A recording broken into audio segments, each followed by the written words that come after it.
Good day and happiness life mga ka-life change. So for today's video, lutong OFW segment naman tayo. So mayroon today na gawain dito sa aming bahay. Ito tinatawag na BS Group, Bible Study Group. So family to. So darating ang aming mga pastor at ang aming mga sister.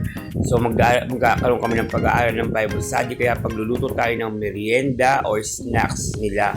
So napili ko is pansit. Tapos meron na rin tayong burger na naka-prepared para meron naman pagkatapos ng gawa ay may konting salo-salo. So samahan nyo ako sa pagluluto muna ng pansit. So simple lang ang pagluluto ko. Ayan guys, uunahin ko muna yung water, tapos lalagyan ko na ng pampalasa yung tubig. After ko malagyan ng pampalasa yung tubig, saka natin ibababad ang pansit para at least naluluto na rin ang ating pansit. Then, after niya, saka tayo maggigisa ng mga panghalo like sibuyas, bawang, tapos yung mga karne at gulay. So, para matunin lang siya. So, unahin lang natin sa pagluluto muna yung pansit. Yan. So, naglalagay na tayo ng pansit, guys.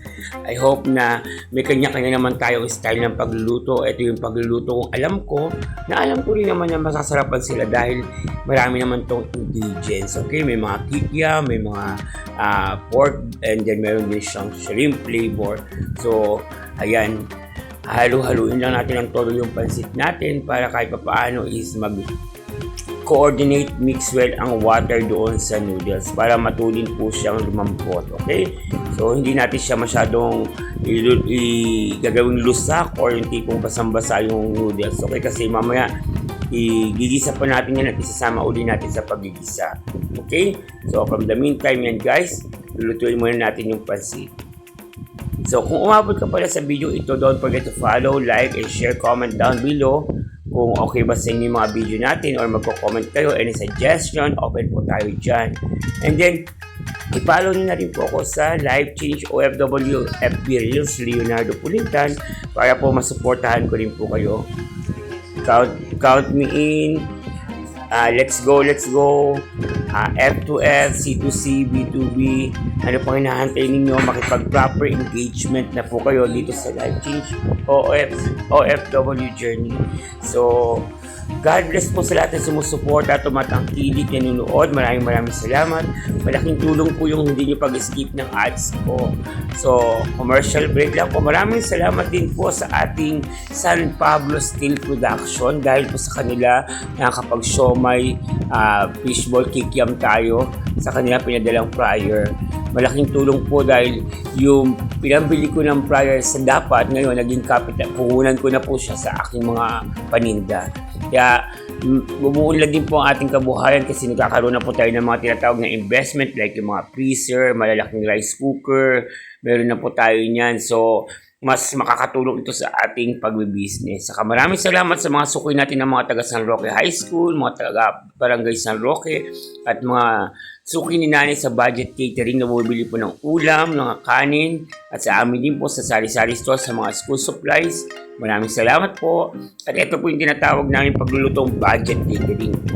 Ang Budget Catering po, ito yung pagluluto na sakto sa budget ninyo. Hindi siya mahal, pero masarap naman po. Okay? So, I hope na nag-i-enjoy kayo habang nanonood. Balik tayo sa pagluluto ko ng pansit. Yan po. So, malapit nang maluto yung pansit natin. So, after nyan lumambot na yung pansit, mababad siya sa tubig, igigisa naman natin yung mga ingredients na iba. So, ayan. Ililipat na natin ngayon yung noodles sa isang lalagyan para hindi po siya masyadong babad sa tubig at maging malambot. So, meron din tayong bilao na lalagyan yan. So, doon natin ilalagay. Sabi ko po sa inyo, para tayong bumili ng bilao sa luto ng budget catering. Anyway, sanay din po talaga ako magluto, lutong OFW. Lumaki po tayo sa ibang bansa. Kaya po, sanay tayo maging independent. Yung magluto-luto ng mga basic na foods, mga ulam, mga ganyan, merienda. Kasi po, hindi po tayo mahilig bumili. Kasi kung marunong ka magluto, sigurado magiging matipid ka sa iyong cash. Okay? So, pag marunong magluto, mas malaking tipid kasi po, makakain mo yung gusto mo at take note, makakapag-ipon ka ng todo. Kaya po, kung ako sa mga ka-OFW ko, magluluto-luto po ako, magsasanay po ako, at saka pag free time, mag-aral po kayo sa YouTube ng mga cooking session at mga negosyo tips. mga learnings po na pwede nyo makuha sa YouTube channel kasi nandiyan na po sa YouTube ang almost lahat ng bagay na pwede mong i-explore ang sarili mo at matutunan. Kaya naman, God bless, and let's go mga ka-life change. Sa suportahan, sa pag-live po ako, pag-ipanood na rin po, pag-tusok ninyo, pag-thumbs up, malaking tulong na po yan. And pag-share at pag-bahagi nyo na yung mga komento, malaking tulong po yan. So, ayan po, patuloy po ako naghihiwa ng mga ingredients na ilalagay natin. Bawang sibuyas naman para doon din tayo mismo magluluto sa ating pinaglutuan ng pansit para kuha natin yung lasa. Ayan, so naghihiwa na tayo ng sibuyas, bawang. And then, pag naluto na natin yung pansit, ililipat na natin siya sa isang lalagyan para doon tayo magstay muna para hindi siya mababad po. Okay? So, ganyan lang. Simple lang ang pamumuhay guys. At welcome po pala sa aming kitchen. Ito po yung kitchen na temporary lang. Hindi pa kasi masyadong ayos yung bahay. Kulang pa kami sa finishing. Nag-iipon pa po ako ng budget. Ito po yung kitchen namin na talagang tipid kitchen lang to. Okay? Saka, yan po yung kitchen ni Lady Hannah kung saan nagluluto ang aking mag-ina ng kanilang mga pagkain. So ako rin po dito rin po ako nagluluto. Alam niyo po ba yung mga gamit po na yan galing po yan ng Saudi Arabia? Yung mga salamin sa sidewall, nabili ko po yan ng sale. Kaya naman po, pinande-decorate ko sa catering, pinande-decorate ko na rin sa bahay namin pagka kailangan ng pandecor para gumanda-ganda po yung view. So yan po. Ganyan lang po talaga tayo mga ka-live change OFW. Kailangan po natin maging masinop, maging matipid, magtipon tayo, magpundar tayo. Kasi pagdating ng araw, hindi naman tayo pang habang buhay na malakas.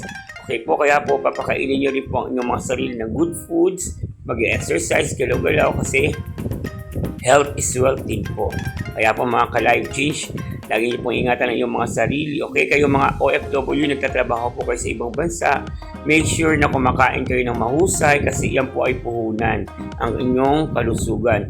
Mas maganda ang kalusugan, mas marami tayong magagawa at marami tayong matutulungan. So now, gagawin na natin yung plating ng ating pansit. Ayan po. So, hahango ko na yung pansit, ilipat na natin sa isang tray para doon natin ibabad muna para hindi siya mababad sa tubig dahil igigisa pa nga po natin uli yan mamaya. So, ayan, nakikita nyo po yung pansit natin, walang tutong, walang sunog. O, di po ba? Fresh na fresh yan mamaya, mainit-init pa pag kinain nila. Ayan, so from that, tanggal-tanggalin natin yung mga nakadikit para hindi siya magtutong pagka tayo naglagay ng mantika at gisa. So, dyan na rin ako sa kaldero na yan, ay sa kawali na yun magigisa. So, I hope nasusundan ninyo guys. Simple lang naman, di ba? O, yan yung ating pansit. Ayoko nang masyadong maitim na pansit guys. So, lalagyan lang natin yan ng patis para hindi po siya masyado ring maalat at hindi siya masyadong maitim. Okay, so ayan, nagigisa naman tayo ng sibuyas bawang. Papaamuyin lang natin ang aroma ng bawang at sibuyas. And then, isusunod na natin yung mga in-slice natin kikiam, mga karne, tapos yung gulay. Pagsasama-samahin na natin dyan. Then, after nyan, ibabalik natin yung noodles para at least mag-mix na po, mag-incorporate na yung lasa. So, malasa na po yan kasi may lasa na yung tubig na nilagyan natin kaya hindi na tayo maglalagay ng masyadong maraming asin dahil may mga konting pampaalat na rin yung mga nilagay natin. So, yan, gisa-gisa na lang tayo guys.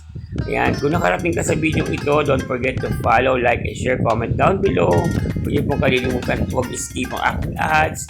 Malaking tulong po sa small YouTuber. At alam niyo po ba na ang sweldo ko pala sa YouTube channel ay pinamamahagi po natin ng iba sa aming budget catering, kaya po medyo binababaan ko yung pagkain kasi parang tulong ko na sa mga estudyante doon sa kita natin sa YouTube.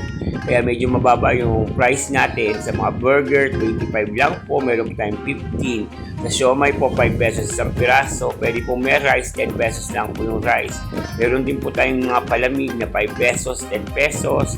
At meron din po tayong mga panitang laruan na binibili po ng mga bata na pwedeng kainin, may candies. Tapos meron pa silang laruan na 6 pesos lang po. As low as 6 pesos meron na silang laruan. Okay? And meron din po tayong mga tinatawag na mga drinks. Meron din po tayong mga soft drinks. Bawal po yung sigarilyo at bawal po yung mga alak or any beverage na mga kasama sa school, sa estudyante dahil malapit po kami sa school. Kaya pinagbabawal po. And beside from that one, Maraming salamat po talaga sa mga suki ni nanay na tumatangkilik. Nawa po ay patuloy kayong pagpalain dahil po sa pagsuporta ninyo sa maliit na negosyo. Sa ganyan po is malaking tulong po sa mga nag-i-start up. Yung umiikot lang po yung kabuhayan sa ganyang bagay. Kaya po magtiyaga lang tayo, magsipag lang po tayo. Gawin po natin yung mabuti dahil ang Diyos ay mabuti. Lagi po yung isasama ang Panginoon sa lahat ng ating ginagawa para tayo ay pagpalain. Okay? So, tips lang po sa may mga karinderya or mga sari-sari store, ituring nyo po na yung trabaho. Ituring nyo po yan na trabaho dahil meron po yung kita. Meron po yung pumapasok na sale. Paghaharap ko sa tao, dapat malinis, maayos ang iyong pangataw, maayos ang iyong pagdadamit, maayos ang iyong itsura para ang kalinisan ni nandiyan. Di po ba? Reflection. At tapos ang paligid natin, laging malinis. Huwag po tayong, example kasi kung malalo kang foods, kailangan may food safety tayong ginagawa. Hindi po tayo nag-uulit ng mga paninda ng kinabukasan kasi alam naman po natin baka may sira. And then, lagi pong ingatan yung mga foods na hindi po mainitan. Kasi yan po ang nagkakos ng kung saan nasisira ka agad at malulugi ka pagka nasiraan ka po ng mga pagkain, diba?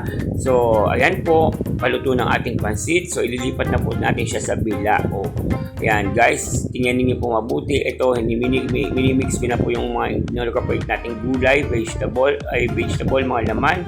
Nililipat po natin sa plate. Ayan po, mag-plating tayo. Ito na po ang aming pansit. Ayan, simpleng pansit lang po yan, guys, ha?